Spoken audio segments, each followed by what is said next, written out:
How to online. In this video I'm going to show you how to use Midjourney Discord server, right? So right now I am in the Midjourney Discord server and how to use it.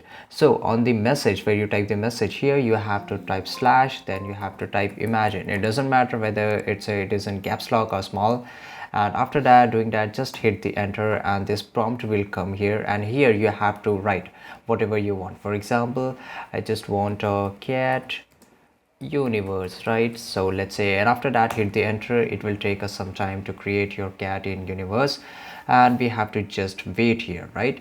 So right now here you can see, guys, the cat has been created, which I have asked. And let me just explain you what is u1, u2, u3, v4, v1, v2, right? So here, this, if you want to enlarge for example, let's say this image, right?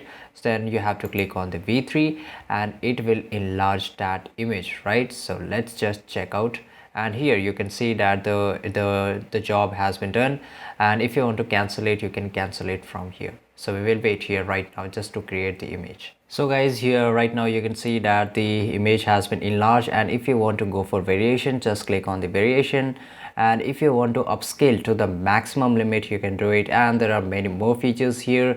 So this is pretty easy, guys. I hope you found this video really useful, and if you did, leave a comment down below. Make sure to like this video, subscribe channel. See you guys in the next video.